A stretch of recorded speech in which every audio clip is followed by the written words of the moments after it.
Baik, Assalamualaikum warahmatullahi wabarakatuh. Baik, Bapak Ibu semuanya, kali ini saya sedang berada dengan Ibu Kepala SMA Negeri 1 Timpeh. Dengan Ibu siapa Ibu?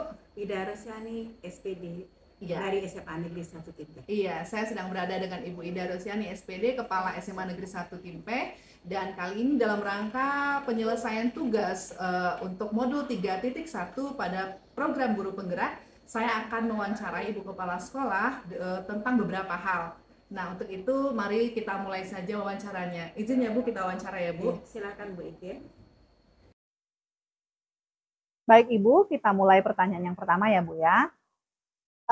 Selama ini bagaimana Ibu dapat mengidentifikasi kasus-kasus yang merupakan dilema etika atau bujukan moral? Mungkin bisa Ibu jelaskan Bu? Yang pertama tentu kita melakukan pengamatan. Ya, kita lakukan pengamatan dalam rangka mengumpulkan informasi fakta-fakta apa saja yang menyebabkan dia seperti ini. Kemudian berikutnya kita melakukan observasi. Observasi ini gunanya kita dalam rangka bagaimana kita melakukan mapping di sekolah, bagaimana kita melakukan pemetaan faktor-faktor yang mengindikasikan adanya dilema etika dan bujukan moral. Selanjutnya kita melakukan refleksi, ya, refleksi dengan melibatkan refleksi pribadi dulu pertama ya, refleksi pribadi, bagaimana kita melakukan analisis, pemetaan semuanya itu ya, baru kita melakukan refleksi bersama teman-teman. Dan yang tidak kalah pentingnya itu bagaimana kita memperhatikan dan mengumpulkan fakta yang ada, ya. Dan selanjutnya barangkali kita norma apa yang dilanggarnya, apakah norma budaya, norma etika, norma sosial, dan norma-norma lain yang kira-kira terkait dengan bujukan moral dan dilema etika. Baik Ibu, terima kasih ya Bu. Lanjut pertanyaan berikutnya. Nah, selama ini bagaimana Ibu menjalankan pengambilan keputusan di sekolah, terutama untuk kasus-kasus di mana ada dua kepentingan nih Bu yang sama-sama benar atau sama-sama mengandung nilai kebajikan di sekolah kita ini? Baik Ibu, untuk pengambil keputusan ini tentu langkah pertama kita yang tak bisa tidak itu analisis ya. Analisis, dalam analisis terkait ada tekanan ya. Apa yang menyebabkan dia seperti itu. Kemudian ada kepentingan konflik ya, ada kepentingan konflik di sana yang harus kita juga pertimbangkan. Dan terlepas dari itu semua, bagaimana kita mengambil keputusan, setelah kita melakukan refleksi pribadi, tentu kita harus melibatkan semua pihak. Ya, bagaimana sebelum keputusan ini diambil, kita diskusikan dengan tim yang bisa dipercaya.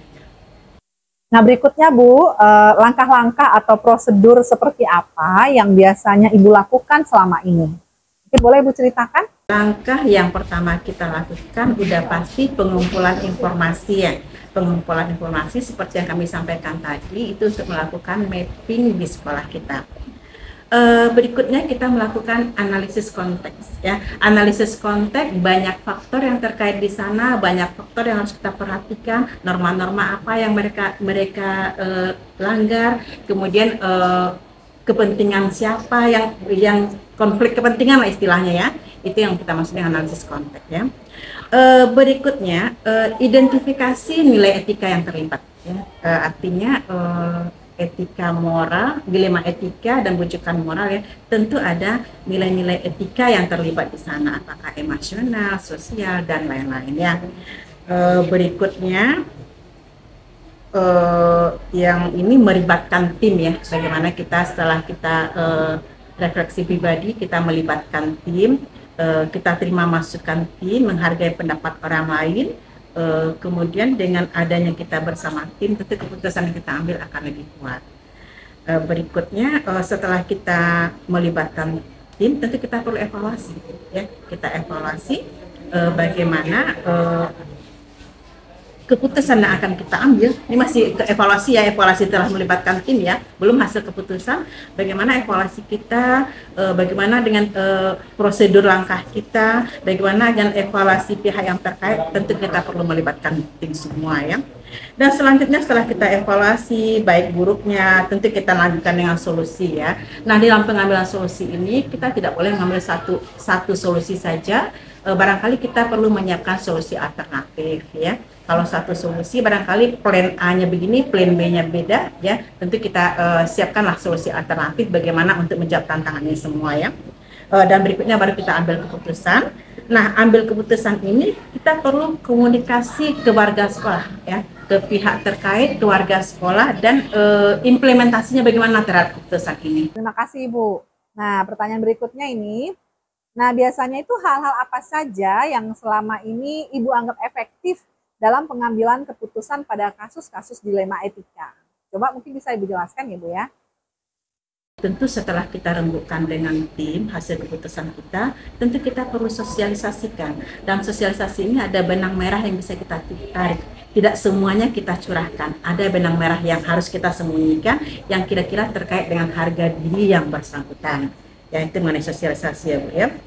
Selanjutnya kita perhatikan keputusan yang efektif dan perhatikan nilai moral. Ya, nilai moral itu yang benang merah tadi yang saya maksud. Ya, benang merah tentu ada nilai moral yang kita perhatikan dalam rangka mensosialisasikan hasil keputusan. Kemudian konsekuensi dari hasil keputusan. Setelah kita mengambil keputusan, tentu ada konsekuensinya. Ya, kalau nggak salah konsekuensi logis ya. Setelah kita ada keputusan, ada konsekuensinya. Mungkin ini yang perlu kita kawal tentang konsekuensi yang telah kita sepakati.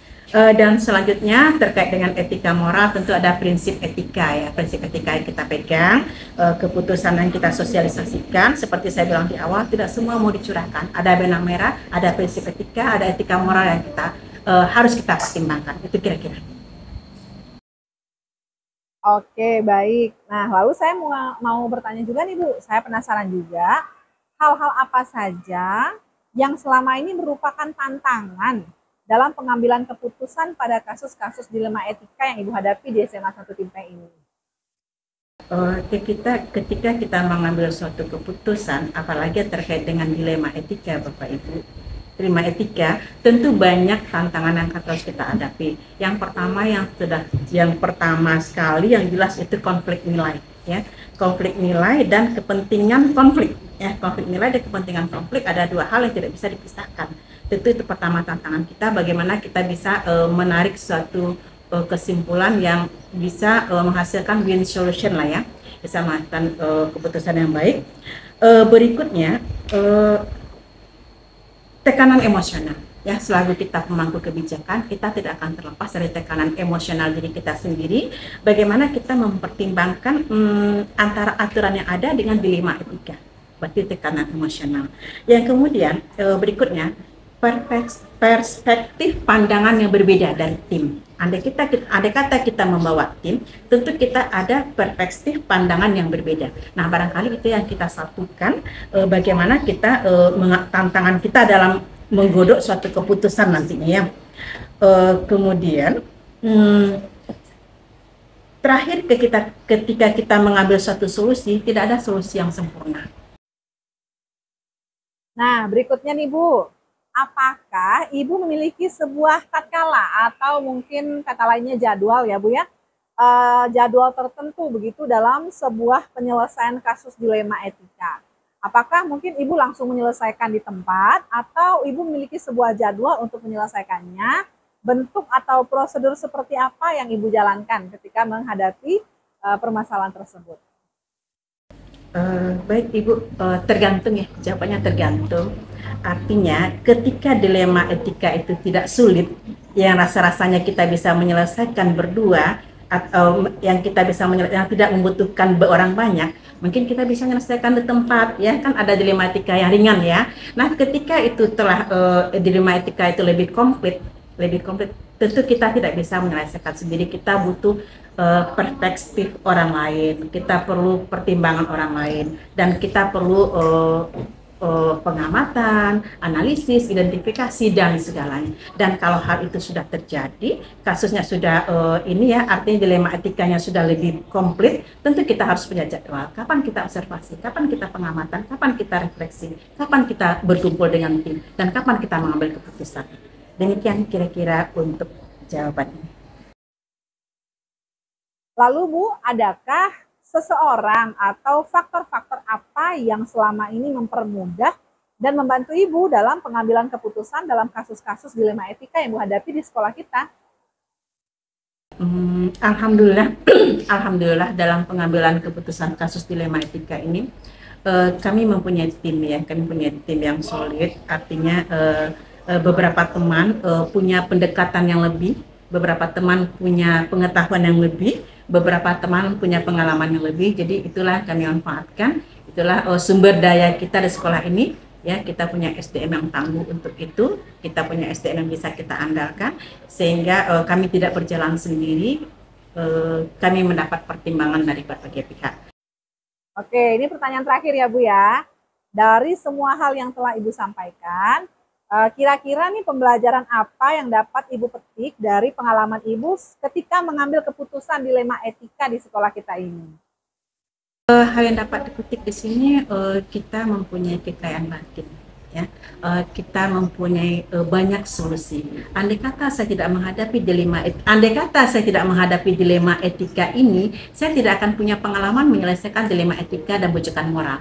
Andai kata saya tidak punya permasalahan dilema etika ini, kekayaan batin tidak bertambah. Andai kata saya tidak punya dilema etika ini, saya emosional sosial saya mungkin akan kurang. Jadi ibu-ibu, dilema etika ini yang dapat saya petik, saya bisa membahagiakan orang dengan keputusan yang kita ambil, dan saya bisa meminimalisir kepentingan konflik yang ada.